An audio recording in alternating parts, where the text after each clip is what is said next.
이 시간 성도의 인사를 나누실 터인데요, 옆에 있는 분들에게 당신을 보니 하나님을 본 것 같습니다 인사하시기를 바랍니다.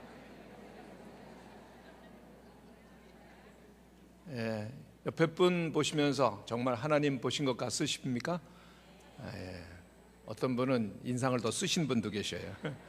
은혜가 임하면은 하나님의 얼굴 본 것처럼 느끼게 될 줄로 믿습니다. 우리의 사람은 끊임없이 그 삶 가운데서 배워야 합니다. 그런데 배우고 나면은 머릿속에 남는 것이 거의 없습니다. 여러분 중고등학교 때 배웠던 수학 공식, 물리 공식 다 남아 있습니까? 다 잊어버리셨죠? 어려운 것들, 방정식 다 잊어버렸습니다. 그럼에도 불구하고 우리들이 계속 공부해야 되는 이유가 무엇일까요? 물론 우리들의 머릿속에 그 모든 지식들이 남아 있는 것은 아니지만은 공부하다가 보면 무엇이 중요하고 옳은지 분별할 수 있고 선택할 수 있고 행할 수 있는 힘이 우리에게 생긴다는 것이죠. 곧 배움을 통해서 우리에게 진정한 삶을 살아가는 지혜가 쌓이게 되어지는 것입니다. 그렇기 때문에 우리들이 배워야 하는데, 배우는 것은 그러므로 머리에다 그 지식을 채우는 것이 아니라 마음 깊은 곳에 있어서 마음이 변화되고 새롭게 살아가야 되는 것이고, 정말 정확하게 배우는 것은 발로 걸어가면서 배우는 것입니다. 우리의 사업 현장에서, 가정에서, 세상 가운데에서 우리들이 경험과 지식을, 체험을 통해서 배우게 되어지는 것입니다. 올해를 우리들이 새롭게 맞이하면서 우리들에게 중요한 것은 이러한 배움을 통해서 우리의 삶이 계속해서 성장하고 그리고 발전해 가야 된다라고 하는 것입니다. 올해도 우리들이 새해를 맞이하면서 다 결심하셨을 것입니다. 새로워지겠습니다. 성공하겠습니다. 성장하겠습니다. 그런데 그러면은 그를 위해서 필요한 것이 무엇이겠습니까? 오래전에 상영된 영화 가운데 굿바이 뉴욕, 굿모닝 내 사랑이라고 하는 영화에 이러한 대사가 나옵니다. 주인공이 친구에게 이런 질문을 하죠. 자네 인생에서 성공하는 비결이 뭔지 아나? 아니, 잘 모르겠는데 뭐지? 그랬더니 손가락 하나 이렇게 들어올리면, 손가락이요? 아니, 손가락. 이게 뭐야? 단 하나야, 단 하나. 여러분도 한번 손 들어보시기를 바랍니다. 그리고 따라하시기를 바랍니다. 단 하나. 그러면서 이렇게 설명합니다. 단 하나만 끈질기게 해나가면은 다른 모든 일은 아무 의미가 없어지는 거거든. 이야, 그거 대단하다. 근데 그 단 하나가 뭐지? 그건 자네가 찾아야 돼. 그럼 맞습니다. 우리들이 사업에 있어서 단 하나를 찾는 것이 소중합니다. 가정에서도, 우리의 학업에서도, 그리고 또한 모든 인생에서도 단 하나의 비결을 배우는 것이 진정한 공부라고 할 수가 있는 것이죠. 그렇습니다. 내가 원하는 것을 얻는 최고의 방법이 단 하나에 집중하는 것입니다. 사업이든 가정이든 인생이든 신앙생활이든 단 한 가지가 어디 있습니까? 모든 것이 중요하다고 말하지만은 모든 것의 중요성이 똑같지 않음을 인식하고서 가장 중요한 것을 찾아내는 것이야말로 지혜입니다. 즉, 할 수 있는 여러 가지 다른 일들을 무시하고 반드시 해야 할 일에 집중할 때만 성공이 있고 열매가 있다는 것이죠. 그런데 이 배움에는 크게 세 가지 방법이 있습니다. 쉬운 방법, 힘든 방법, 그리고 슬픈 방법입니다. 오늘 예배 드리면서 우리들이 이 세 방법 가운데 하나를 꼭 찾아야 되는데, 첫 번째 쉬운 방법은 남의 잘못과 실패를 보고 배우는 방법, 매우 쉽습니다. 지혜이죠. 힘든 방법은 스스로 해보는 겁니다. 잘못되고 실패하고 그리고 무너지고 나서야 비로소 배우는 것입니다. 여기에는 대가 지불이 엄청납니다. 슬픈 방법은 쉬운 방법, 힘든 방법 둘 중에 그 어느 것으로도 배우지 못하는 것입니다. 하나님께서는 예배드리는 이 시간 우리들에게 귀한 진리를 가르쳐 주시기를 원하시는 줄로 믿습니다. 그 진리를 우리들이 붙들어야 되는 것이죠. 그런데 하나님께서는 우리에게 성경을 통해서 쉬운 방법으로 가르쳐 주시려고 합니다. 성경에 나오는 수많은 인물들을 통해서 그들의 삶을 보며 그들의 실패 그리고 그들의 삶의 여정을 통해서 우리들이 배우라고 하시는 거죠. 오늘 본문에는 야곱이 나오는데, 야곱의 인생은 그야말로 파란만장했고 그는 실패와 실패를 거듭하면서 하나님 앞으로 나아갔던 사람입니다. 우리가 아는 것처럼 야곱과 에서는 엄마 뱃속에서부터 쌍둥이였습니다. 다툽니다. 왜요? 누가 먼저 나는 것이죠. 그리고 누가 먼저 나갔느냐? 계속 싸웠습니다. 결국 형님 에서가 나왔습니다마는 이들이 커서도 계속 싸웁니다. 이들이 장성한 후 야곱은 팥죽 한 그릇으로 배고픈 에서의 약점을 이용합니다. 그리고 장자권을 가로채죠. 그리고 장자인 에서가 받아야 될 그 장자의 축복을 아버지가 눈이 어두운 것을 기화로 해가지고 그것도 가로채게 되었습니다. 여러분, 이 일은 대단히 중요했습니다. 팥죽과 장자권을 사고 파는 상거래의 한 행위가 아니라 인생 전체의 운명이 걸린, 즉 축복을 받느냐 받지 못하느냐, 성공하냐 성공하지 못하느냐의 전 인생의 운명을 결정짓는 가장 큰 싸움이었던 것입니다. 그런데 이 야곱은 약삭빠르고 교활합니다. 멀리 내다볼 줄 알았습니다. 그래서 그 야곱이 장자권 그리고 또한 축복을 받습니다만 문제는 속임수로 얻었다는 겁니다. 그래서 그의 인생 가운데 큰 대가를 치르게 되어집니다. 에서는 한편 장자로서의 그 장자권 별로 대수롭지 생각하지 않았고, 그리고 또한 야곱의 속임수로 말미암아 장자의 명분도 뺏기고 아버지로부터 축복의 그러한 그 기도도 빼앗겼을 때 그는 정말 통곡을 합니다. 얼마나 큰 것을 빼앗겼는 것을 알고서, 그리고 자기가 두 번이나 속았다고 분노하면서 에서는 이 야곱을 미워하기 시작하는데, 얼마나 미워하는지 분노가 가득한 그는 동생이지만 죽이려고 했던 것입니다. 살기가 등등합니다. 분노와 증오심으로 가득한, 그래서 자기를 죽이려고 하는 형님 에서를 피하여서 야곱은 광야로 나가고, 그리고 멀리 라반 외삼촌 집에 가서 20년이나 지나게 됩니다. 더부살이 그리고 처가살이 20년입니다. 냉대받고 그리고 무시를 당하고 여러 가지 불이익을 당하는 고달픈 인생을 20년 사는 동안에 야곱이 어떤 사람입니까? 그는 성공을 합니다.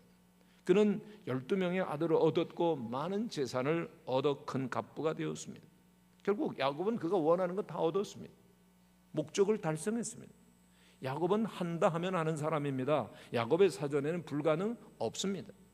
그런데 불가능은 없다, 한다면 한다라고 하는 그의 사고방식은 한번 목적 이루면 정하면 이룰 수 있다라고 하는 성취지향적인 그의 생각이 그에게는 화가 되고 불행이 되고 많은 그 가까운 친지들과 이웃들에게 불행을 끼치고 자신도 불행과 화를 당하게 되었던 것입니다.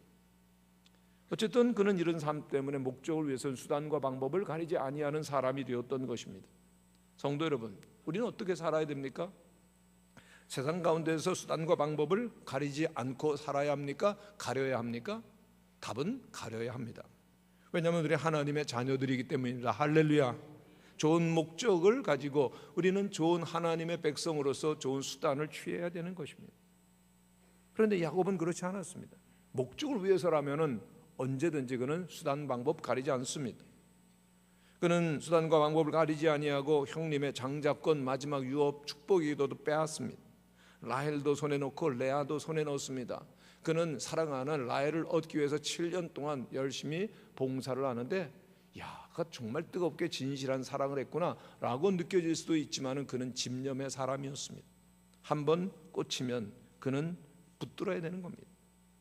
그는 인생을 욕망을 위하여서, 소유만을 위해서 온전히 살아왔습니다.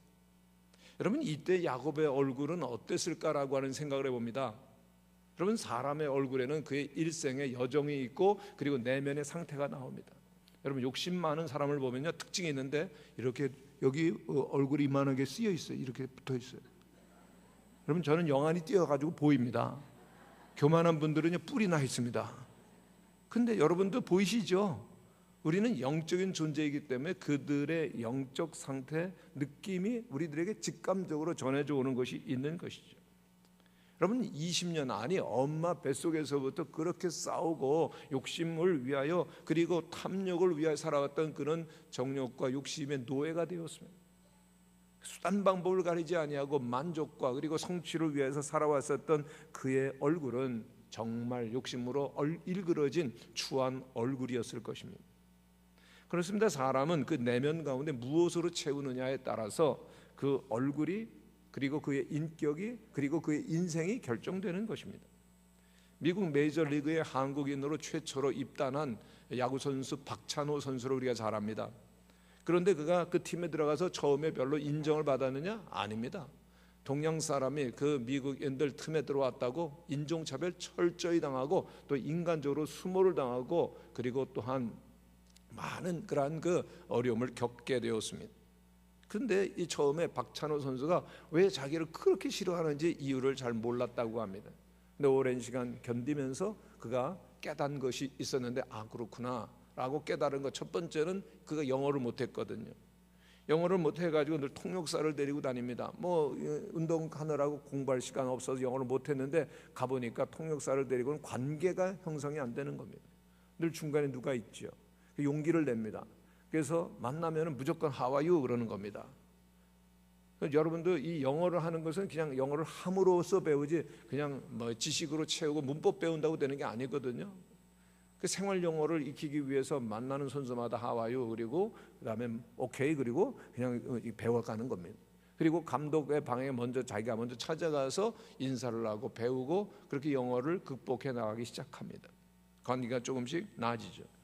두 번째 정말 중요한 문제는 심각했는데 자기 몸에서 냄새가 나더라는 사실을 몰랐습니다.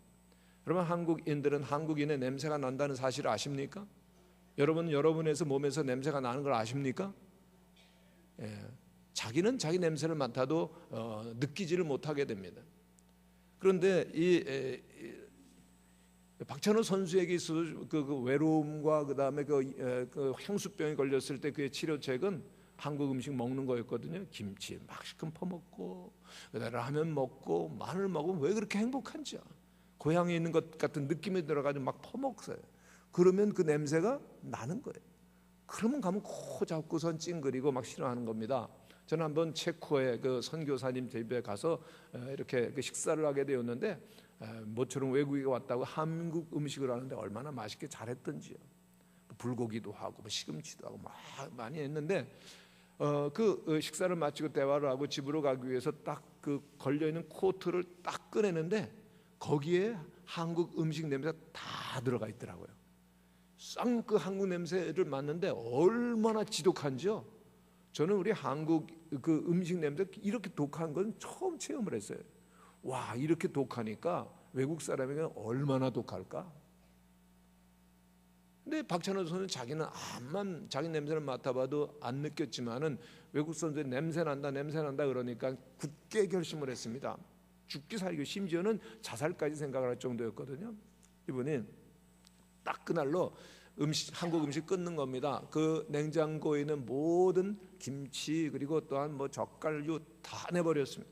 그리고 그 다음날 마트에 가서 치즈 햄버거 그다음에 또 뭐 바다 그리고 또한 스파게티 등 잔뜩 사가지고 토가 나올 때까지 먹는 겁니다.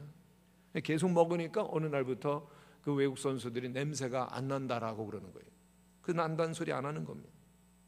여러분 때로 우리가 생각합니다. 사람들이 우리를 싫어하고 미워하는 것은 우리 존재를 나를 싫어하는 거지라고 생각을 합니다만은 사실은 우리 몸에서 나는 냄새를 싫어하는 것입니다. 여러분 우리에게 나는 냄새는 어디에서부터 생겼을까요? 우리가 먹는 것에서 나는 거죠. 여러분 채소를 먹으면 가스가 아주 약합니다. 괜찮습니다. 그런데 고기 먹고 달걀 먹으면 어떻죠? 굉장히 셉니다. 고약하죠. 여러분 그런데 우리는 입으로만 먹는 게 아니라 눈으로도 먹고 귀로도 먹고 그리고 또한 삶으로도 먹는 겁니다. 슬픈 일을 많이 생각하고 슬픈 일을 많이 본 사람들의 몸에서는 슬픈 냄새가 자연히 흘러나옵니다. 그런데요 아름다운 음악 그리고 또한 좋은 책들을 많이 읽고 예술 작품들을 본 사람들의 그에게서는 좋은 향이 은은하게 퍼져나오는 것이죠. 그렇습니다. 우리는 코로 피부로 눈으로 그렇게 먹는 겁니다. 그것으로 우리가 냄새를 풍기는 거죠. 그렇기 때문에 사람들은 우리들을 딱 보면서 아는 겁니다. 우리의 목소리 그리고 우리의 표정 우리의 행동에서 우리의 냄새를 우리의 존재 깊은 곳을 직감적으로 느끼는 것입니다. 우리의 행동과 말과 그리고 생각과 살아가는 방식들 남들이 더 잘 아는 거죠. 우리가 은밀한 데서 그들이 안 보는 데서 행한 모든 것들이 그렇게 냄새로 전파되는 것입니다. 우리의 삶의 태도가 우리의 존재 깊은 것을 형성한다라고 하는 것입니다. 그렇기 때문에 우리들이 힘써야 될 것은 우리의 영혼과 마음 속에 진정한 지식을 담고 선한 것을 담고 그리고 아름답게 살고 우리의 인격과 생활 속에 그 모든 것들이 있어야 되는 것입니다. 그런데 마음에 담기지를 못하는 겁니다. 제가 그 한 기독교 서점에서 만든 그 책꽂이에 이런 글이 쓰여 있는 걸 보고 감동을 받았습니다. 그 글은 이런 것이었습니다. 머리가 가슴에게. 하나님을 아는 지식 30cm밖에 안 되는 거리인데 머리에서 가슴으로 내려오기가 너무 힘들어. 그게 머리에 쌓이다 보니 당연히 턱이 높아질 밖에, 그렇게 써 있었어요. 하나님을 아는 지식이 마음에 들어가서 겸손하고 진실하게 하나님 섬기고 이웃들을 섬겨야 될 텐데 머리에만 있으니 나 많이 배웠어, 턱이 올라간다는데 맞다 하는 생각이 들었습니다. 오늘 우리의 마음속에 있는 것 그대로 드러나는데 지금 야곱의 상태가 그렇습니다. 많은 것을 이루었습니다. 그는 재산도 그리고 가족도 이루었습니다마는 그의 영혼의 상태는 탐욕과 그리고 또한 온갖 어둠이 가득한 상태 속에서 사는데 외삼촌 라반과 화목할 수가 없었습니다. 아주 긴장 관계가 되고 큰 위기로 갔을 때 하나님께서는 너는 가족들을 데리고 고향으로 가라고 말씀하셨습니다. 그래서 20년 만에 이제 고향으로 가게 됩니다. 큰 가족을 이루었습니다. 금이 환영이라고요? 물론 금이 환영이고 고향을 찾아가는 기쁨이 있어야 될 터인데 야곱의 마음속에는 먼저 두려움이 찾아오게 됩니다. 왜요? 그의 과거가 그 야곱의 발목을 딱 붙잡는 거죠. 형님 에서가 생각이 납니다. 그가 어떻게 그의 형님을 비열하게 속였고 그는 얼마나 자기를 미워했습니까? 나를 어떻게 받아들일까 생각이 되는 겁니다. 그래서 두려운 마음으로 가고 있는데 그 소식이 들려옵니다. 형님 에서가 자기를 맞이하러 나오는데 500군사를 끌고 온다는 겁니다. 동생 만나는데 무슨 군대가 필요해요. 그래서 야곱은 두려워하면서 나도 이제 전투 태세를 갖춰야 되지, 그리고 하나님께 다급한 기도를 드리고 에서에게 줄 예물들을 준비하고 선발대를 그리고 모든 가족들을, 그리고 나중에 야곱은 홀로 남게 되었습니다. 중요한 말입니다. 야곱은 홀로 남게 되었다. 형님 에서를 만나기 전에 그는 홀로 남아 있으면서 중요한 것을 해결해야 됐습니다. 왜 무엇을 위해서 홀로 남습니까? 홀로 남은 것은 지나간 그 모든 생애를 한번 돌아보며 그동안 깊이 보지 못했던 자신을 보아야 되었기 때문입니다. 그의 생이 큰 위기 가운데 있습니다. 형 에서를 만나는데 그의 모든 재산을 빼앗길 수도 있고 그의 생명을 잃을 수도 있는 그런 위기 가운데서 나는 누구인가? 나는 어떻게 해야 되는가? 나를 돌아보아야 됐던 것이죠. 그런 약복강 나루터에 홀로 남아서 하나님과 밤새 씨름을 하게 되어집니다. 그는 비로소 자기를 돌아보는데 자기가 어떤 사람입니까? 사기꾼이죠. 교활한 사람이죠. 수단과 방법을 가리지 아니하고 자기 목적을 이루어야 되는 부도덕한 존재였습니다. 그는 하나님 앞에 뭐처럼 자기의 모든 것을 다 내어놓습니다. 하나님, 제가 이렇게 살았습니다. 그런데 용서받을 수 있을까요? 새로워질 수 있을까요? 하나님 축복을 주실 수가 있겠습니까? 하나님과 밤새도록 씨름하는데 하나님께서는 이 야곱의 환도뼈를 내리쳤다고 그랬습니다. 환도뼈는요, 사람의 힘의 근원이 되는 부분입니다. 환도뼈가 부러졌다라고 하는 것은 그의 힘 그리고 또한 그의 모든 존재 근원이 무너져 내렸다는 것입니다. 그의 모든 낡고 얼룩지고 그리고 또한 추악한 모든 모습들이 다 깨져버려 파괴됐다는 겁니다. 그의 사기, 간교, 부도덕함, 못된 야곱의 인격 다 깨지고 무너지고 파괴되었을 때 그는 새롭게 살아가게 됩니다. 여러분, 새로운 한 해를 맞이해서 우리들이 새롭게 살기를 원하지만 정말 새로워지려고 하면 우리들에게는 한 가지가 전제돼야 됩니다. 파괴가 있어야 된다는 겁니다. 파괴 후에 새로운 창조가 있죠. 많은 분들 가운데 두려움을 대상의 파괴가 있습니다. 그러나 오늘 우리의 모든 발전과 그리고 또한 모든 성취를 보아지면은 변화는 구체제를 철저하게 부정하고 파괴했기 때문에 가능하다라고 하는 것을 우리는 알고 있습니다. 그렇습니다. 명확한 목적 의식과 그리고 방향을 갖고 파괴할 때 재창조는 어렵지 않은 것이죠. 그러므로 오늘 우리들에게도 창조적인 파괴가 있어야 됩니다. 새로운 길이 보이고 힘과 에너지가 솟아나고 우리에게 꿈이 보이기 시작할 것입니다. 이 야곱에게 있어서 이 파괴의 씨름이 바로 그 약복강가에서 철저히 하나님과 씨름했었던 그 밤에 철야 기도였습니다. 그는 하나님 앞에 씨름하고 기도합니다. 그런데 가만히 보니까 자기가 씨름하는 분이 하나님인 것을 알았어요. 하나님의 사자인 것을 깨닫게 되고 하나님께 매달리게 되었습니다. 그때 야곱이 무엇을 구합니까? 하나님, 저에게 돈 더 주세요. 돈은 그에게 더 이상 의미가 없었습니다. 하나님, 저에게 성공을 주세요. 저에게 명예를 주세요. 그런 것이 다급한 것이 아니라 정말 중요한 것은 하나님과의 화목하는 것, 그리고 형님과의 화목하는 것이었는데 먼저 하나님과 만남이 필요했습니다. 그래서 하나님과 함께하면 하나님이 주시는 평안을 달라고 구할 수밖에 없었던 것입니다. 하나님 앞에서 씨름하면서 야곱이 깨달은 것이 있었습니다. 야, 내가 하나님의 사람이었구나. 그리고 하나님은 나의 하나님이었구나. 할렐루야. 오늘 우리들이 깨달아야 될 것, 내가 하나님의 사람이라고 하는 것입니다. 한번 따라하시기를 바랍니다. 나는 하나님의 사람입니다. 나의 하나님이십니다. 그는 철저하게 부르짖고 기도할 때 하나님 앞에서 자신을 발견하게 됩니다. 나의 하나님, 나는 하나님의 사람. 그리고 깨닫습니다. 하나님은 지금까지 나를 지켜보고 계셨네. 하나님, 나를 한 번도 떠나신 적이 없으셨네. 그래, 하나님께서 나와 함께 계신다면은 내 미래가 분명히 명확하지는 아니하지만은 하나님께 모든 것을 의탁하게 되어질 때 하나님께 내 인생을 인도해 주시겠네. 불안하고 두려웠지만 하나님께 모든 것을 맡겨드립니다. 바로 이것이 약복 나루토에서 야곱이 경험했었던 변화입니다. 은혜입니다. 그리고 하나님께서는 야곱에게 이름을 바꿔주십니다. 이스라엘로. 그 존재가 바뀌는 거죠. 그전에는 야곱은 야곱으로 살았습니다. 여러분, 야곱의 이름의 뜻이 뭐죠? 남의 발뒤꿈치를 붙드는 자, 빼앗는 자입니다. 평생 남을 의식하면 남보다 앞서고 남의 것을 빼앗는 인생, 남에 의해서 살아갔었던 그의 인생입니다. 하나님께 야곱에게 묻습니다. 내 이름이 뭐냐? 하나님은 우리를 보시고 내가 누구냐라고 물으시는 거죠. 예, 야곱입니다. 그랬을 때 하나님께 내가 내 이름 바꿔주겠다. 더 이상 야곱이라고 하지 말고 이스라엘이라고 말씀하셨습니다. 이스라엘의 뜻이 무엇입니까? 하나님께서 다스리시는 자. 이제부터는 정말 네가 네 이름처럼 뺏는 인생을 살았다마는 이제는 내가 너를 다스리는 인생을 살아야 된다. 신앙생활은 하나님께서 우리와 함께 계시고 하나님 우리를 인도하시고 하나님께 우리를 다스리시는 생활입니다. 그때부터 야곱은 달라집니다. 나의 꿈, 나의 뜻, 나의 목적을 위해서가 아니라 하나님의 꿈, 하나님이 인도하시는 대로 하나님의 힘으로 살게 되어집니다. 할렐루야. 그럴 때 우리의 인생은 새로워지는 것입니다. 하나님을 만나고 하나님께서 우리를 새롭게 하심이 필요한 것이죠. 철저하게 야곱의 과거가 파괴되고 그리고 하나님 안에 새롭게 건설된 이스라엘이라고 하는 이름으로서의 인생이 시작된 것입니다. 이제부터 야곱은 새로운 삶을 사는 것입니다. 새로운 이름을 가지고 새로운 존재가 되어서 그 이전에 아무 두려운 것이 없어요. 형님 에서를 향해서 가는데 두려울 것이 없었어요. 왜요? 자기는 다 깨졌기 때문에, 자기는 무너져 내렸기 때문에, 이제 하나님께 맡겼기 때문에 하나님과 함께 가는 것입니다.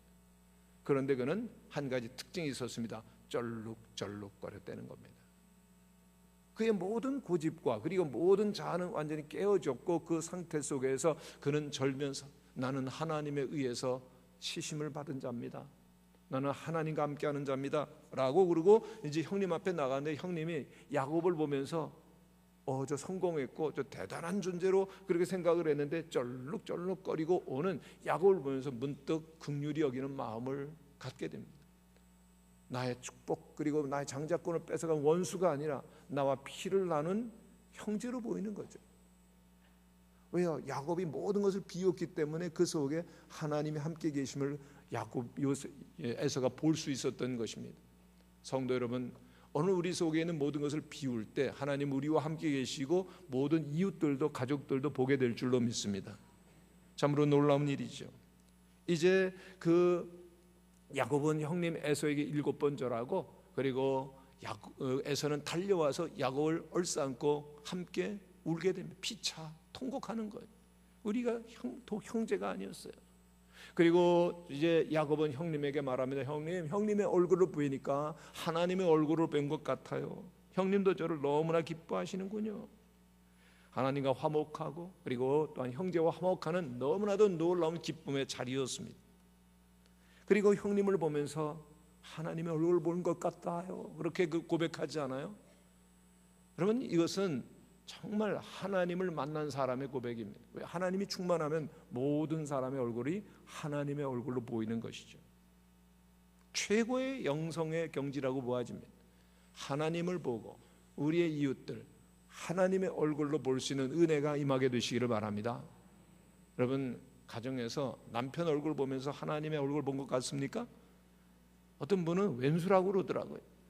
근데 왼수가 그 마음속에 있어서 미움이 있으면 그렇습니다. 하나님이 안 계신 거죠. 남편을 하나님 얼굴 본 것 같다고 고백하시는 우리 여자 성도님들 되시기를 바랍니다. 남편들은 뭐요? 그렇게 생각하시는 것 같은데요. 여러분, 남편들은 아내를 볼 때 어떻습니까? 천사처럼 보여야죠. 전 천사처럼 보입니다. 여러분, 정말 우리들의 마음속에 은혜가 임하고 주님의 마음으로 보아서 천사처럼 볼 하나님 얼굴을 볼 때 그 가정이 화목하고 하나님께서 영광을 받으시는 줄로 믿습니다. 우리 무학교회는 무학대사와 조금 관계가 있죠. 지역이 무학대사와 관계가 있기 때문입니다. 근데 무학대사하고 이태조하고 깊은 관계가 있었습니다. 자주 만났고 아주 사이가 돈독했기 때문에 만나면은 농담하는 그러한 그 관계였습니다. 근데 어느 날 이태조가 그 무학대사를 보고서 놀렸습니다. 대사님을 보니까 꼭 돼지 같습니다. 욕심 많고 뭐 잘 먹고 뚱뚱하고 좀 그랬는지도 모르겠어요. 돼지 같습니다. 칭찬이 아니잖아요. 그런데 이 이태조를 향해서 이 내공이 깊은 무학대사가 얘기를 합니다. 예, 저는 왕을 보니까 부처 같습니다. 여러분, 돼지 같다고 그랬는데 돌아온 답은 부처 같습니다. 칭찬을 받으니 이건 누가 진 겁니까? 이태조가 한 방 먹은 거죠. 그래서 야, 역시 다르구나 그러면서 묻습니다.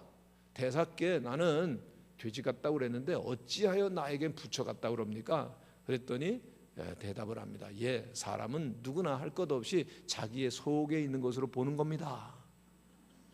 무슨 말인지 아시겠죠? 나는 부처로 가득하니까 왕을 볼 때 부처로 보이는데 왕의 마음엔 돼지가 들질들질하니까 사람 보고도 돼지라고 그러는 거죠. 여러분, 우리의 마음속엔 누가 있습니까? 여러분, 야곱이 그랬습니다. 야곱의 마음에 탐욕과 욕심, 뭐 이런 거짓이 가득했지만 하나님을 만나고 다 깨지고 내면이 변화됐기 때문에 하나님이 계셨기 때문에 형 에서와를 만나도 두려움이 없었고, 그리고 하나님과 하나 되니 그리고 형제와도 하나 되어지는 놀라운 은혜가 있습니다. 얼마나 정말 하늘이 열리고 그리고 또한 형제와 화합하는 놀라운 기쁨이 그에게 있었던 것입니다. 오늘 우리들에게도 이러한 기쁨이 넘치게 되시기를 바랍니다. 여러분, 하나님을 우리들이 믿는 사람으로서 나밖에 모른다, 개인적이고 이기적이다, 이기적인 그리스도인, 그 말이 안 되는 겁니다. 주님은 이웃을 사랑하고 하나님을 사랑하라고 명령하셨기 때문에 교만한 그리스도인, 이거는 말이 안 되는 겁니다. 예수 그리스도 겸손하셨기 때문에 우리들은 항상 하나님 사랑, 이웃 사랑으로 우리 이웃들을 보면서 하나님의 얼굴을 본 것 같습니다라고 고백해야 되는 줄로 믿습니다. 그것이 세상을 섬기는 교회가 되어지는 첫 준비가 되는 것이죠. 지난해 11월 OM 국제이사회가 열렸던 그 LA 은혜 한인교회는 김광신 원로 목사님이 세우신 교회인데 정말 대단하더라고요. 그리고 세계에서 가장 많은 선교사를 파송하는 교회로 알려져 있었습니다. 그런데 이 김광신 목사님께서는 4대째 신자 집안이었습니다마는 어려서 교회를 다니지 않았습니다. 15살 때 잠시 교회를 나갔는데 그때 고등학생 때 처음으로 산기도를 갔대요. 하나님 계셔요? 그리고 잠시 기도를 해봤는데 아무런 응답이 없자 신은 없다 결론을 내리고 42살 될 때까지 교회 생활을 믿음 없이 세상만을 위해 살았던 것입니다. 그동안에 아르헨티나로 이민을 갖고 미국으로 다시 돌아와서 사는데 정말 열심히 삽니다. 세상을 위해서, 돈을 위해서 사는데 그 조경을 위해서 그리고 정원 설계로 아주 갑부가 되었습니다. 또 한 가지 변화는 교회를 나간 겁니다. 근데 이민들이 교회를 나가는 크게 두 가지입니다. 정말 믿음 때문에 나가고 두 번째 외로우니까 교제와 그리고 또한 관계를 위해서 나가는 경우인데 후자였습니다.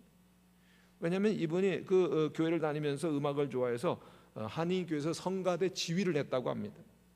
근데 믿음은 없었대요. 우리 지휘자를 보고 말씀드린 건 아닙니다. 근데 그분의 생각은 뭔가 하면요, 교인과 비교인의 차이가 뭐냐? 교인들은 십자가 밑에서 숨어서 죄를 짓지만은 비교인들은 대낮에 뻔뻔하게 죄 짓는데 죄 짓는 거 다 똑같지 않냐라고 하는 생각을 한 겁니다.